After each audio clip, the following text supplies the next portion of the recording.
Porque Deus amou o mundo de tal maneira.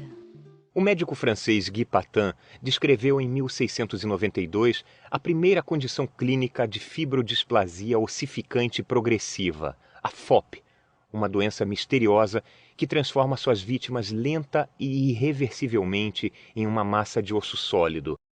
Sistemas esqueléticos saudáveis se unem graças a ligamentos e tendões. A figura esquelética que fica suspensa nas aulas de ciências ensina isso. Remova os tecidos conectivos e a estrutura cai, formando uma pilha de ossos soltos. A FOP, no entanto, enrijece os tecidos finos, como músculos e tendões, dando ao corpo uma espécie de armadura de ossos. Preste atenção no caso de Nancy Sandel, vítima da FOP.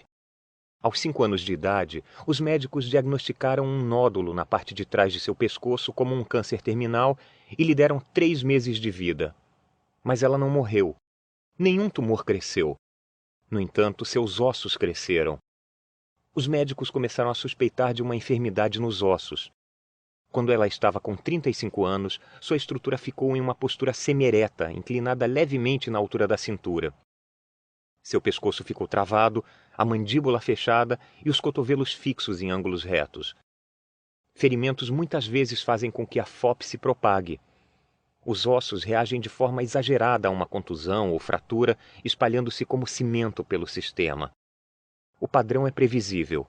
O pescoço e a espinha são os primeiros a endurecer. Depois os ombros, o quadril e os cotovelos. Ao longo dos anos, a doença pode prender o corpo inteiro, de trás para frente, da cabeça aos pés, de modo proximal a distal. O gene anormal da FOP tem um objetivo: enrijecer o corpo um pouco mais a cada dia. Por mais trágica que seja esta doença, as escrituras descrevem uma doença ainda pior. Não a calcificação dos ossos, mas a calcificação da vontade. Tenho visto a este povo, e eis que é povo obstinado. Estas foram as palavras de Deus a Moisés no Monte Sinai, reproduzidas em Êxodo, capítulo 32, versículo 9. A deslealdade dos hebreus adoradores do bezerro deixou Deus impressionado. Deus dera a eles um lugar de honra em seu grande espetáculo no Êxodo. Eles viram a água se transformar em sangue, o céu do meio-dia passar a ser o céu da meia-noite, o mar vermelho se transformar em um tapete vermelho e o exército egípcio tornar-se isca para peixe. Deus dava o maná com o orvalho da manhã, codornizes com o sol do entardecer. Ele ganhou a confiança do povo. Os ex-escravos testemunharam 1 milênio de milagres em questão de dias. E não obstante, quando Deus chamou Moisés para uma reunião de cúpula, o povo entrou em pânico como pintinhos sem a mãe. Ajuntou-se o povo a Arão e disseram-lhe: Levanta-te, faze-nos deuses que vão adiante de nós. Porque, quanto a este Moisés, a este homem que nos tirou da terra do Egito, não sabemos o que lhe sucedeu. Êxodo, capítulo 32, versículo 1. O escorbuto do medo contagiou todos que estavam no acampamento. Eles fizeram uma vaca de metal e conversaram com ela.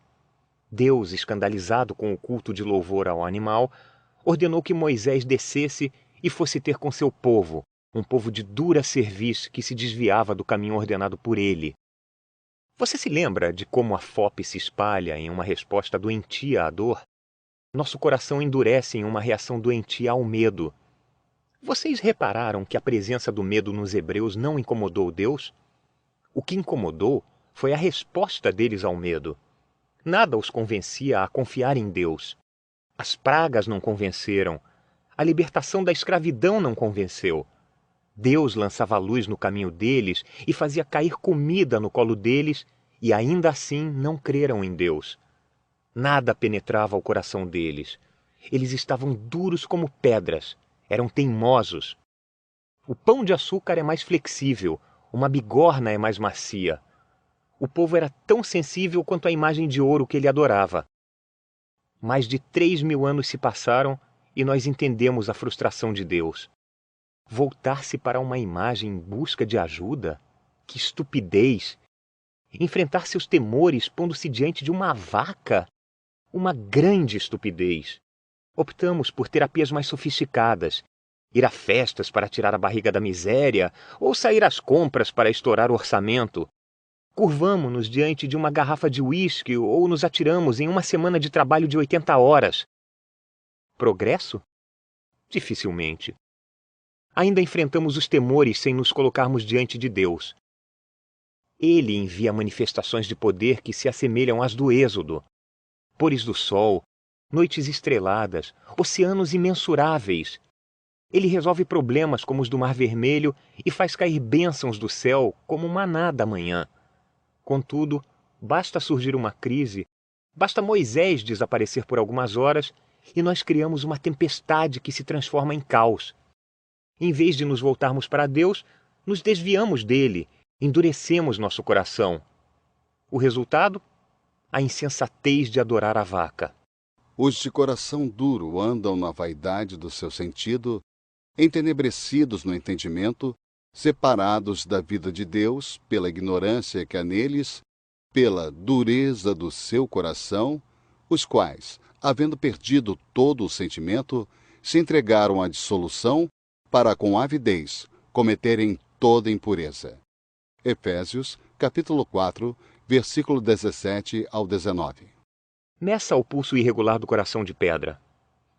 Na vaidade do seu sentido, entenebrecidos no entendimento, havendo perdido todo o sentimento, entregaram-se à dissolução para cometerem toda a impureza. Os agentes funerários dariam um diagnóstico bem claro. Não é de admirar que as Escrituras digam que o que endurece o seu coração virá a cair no mal. Pode conferir. Procure em Provérbios, capítulo 28, versículo 14. Mas as coisas pioram. O coração endurecido arruína não somente sua vida, mas a vida de seus familiares. Como um exemplo, em Mateus capítulo 19, versículo 8, Jesus identificou o coração endurecido como a seta demolidora de um casamento, resultando no divórcio. Moisés, por causa da dureza do vosso coração, vos permitiu repudiar vossa mulher. Mas ao princípio, não foi assim. Quando uma ou as duas pessoas no casamento deixam de confiar em Deus para salvá-lo, elas assinam a certidão de óbito do casamento. Elas rejeitam aquele que pode ajudá-las. Karen Hill, minha assistente executiva, viu o resultado de tal teimosia em um pasto. Uma vaca meteu o focinho em uma lata de tinta e não conseguiu tirá-lo. As vacas com o focinho preso em latas não conseguem respirar bem e não conseguem beber ou comer. A vaca e seu bezerro estavam em perigo, uma séria situação de ordem bovina. A família de Karen saiu para ajudar, mas quando viu o grupo que iria resgatá-la se aproximando, a vaca correu para o pasto. Eles foram atrás dela, mas ela escapou. Perseguiram aquela vaca por 3 dias. Toda vez que o grupo se aproximava, a vaca corria. Por fim, usando caminhonetes e cordas, eles a encurralaram e tiraram a lata de seu focinho. Você viu alguma pessoa com o nariz na lata recentemente? Almas desnutridas? Corações desidratados? Pessoas que não podem respirar fundo? Tudo porque elas metem o nariz onde não deveriam e quando Deus vem para ajudar, elas fogem. Quando bilhões de nós imitam a vaca, o caos vem à tona. Nações de pessoas teimosas, esquivando-se de Deus e chocando-se umas nas outras. Corremos, morremos de fome e lutamos. A loucura é decorrente de narizes presos nas latas. Não é este o mundo que vemos? Este é o mundo que Deus vê. Contudo, este é o mundo que Deus ama. Porque Deus amou o mundo de tal maneira. Este mundo de coração duro e de dura cerviz. Curvamo-nos diante de bezerros folheados a ouro. Não obstante, Ele nos ama. Metemos o nariz onde não deveríamos. Ainda assim, Ele vem atrás de nós. Corremos daquele que pode ajudar, mas Ele não desiste. Ele ama. Ele vem atrás de nós. Ele persiste. E de vez em quando, um coração começa a amolecer. Que seu coração seja um deles. Sabe como? Não esqueça o que Deus tem feito por você. Jesus realizou 2 milagres de multiplicação do pão. Em um deles, ele alimentou 5.000 pessoas e no outro 4.000 pessoas. Não obstante, seus discípulos, que testemunharam os 2 banquetes, se preocuparam com despensas vazias. Em Marcos, capítulo 8, versículos 17 e 18, ouvimos a reprimenda de um Jesus frustrado. Tendes ainda o vosso coração endurecido. Não vos lembrais? Memórias curtas endurecem o coração. Anote com cuidado as bênçãos de Deus. Faça como Davi. Eu te louvarei cada vez mais. A minha boca relatará as bênçãos da tua justiça e da tua salvação todo dia, posto que não conheço o seu número. Salmo 71. Faça um catálogo dos atos de bondade de Deus. Medite neles. Ele tem alimentado você, tem conduzido você e ganhado sua confiança. Lembre-se do que Deus tem feito por você. E reconheça o que você tem feito contra Deus. Se dissermos que não pecamos, fazemo-lo mentiroso, e a sua palavra não está em nós. Primeira Epístola de João, capítulo 1, versículo 10. Amontoar pecados é algo que nos endurece. Confessá-los nos amolece. Quando eram pequenas, minhas filhas gostavam de brincar com massinha. Faziam figuras com argila mole. Se elas se esqueciam de fechar a lata com a tampa, a substância endurecia. Quando isso acontecia, elas traziam a lata para mim. Minhas mãos eram maiores, meus dedos mais fortes.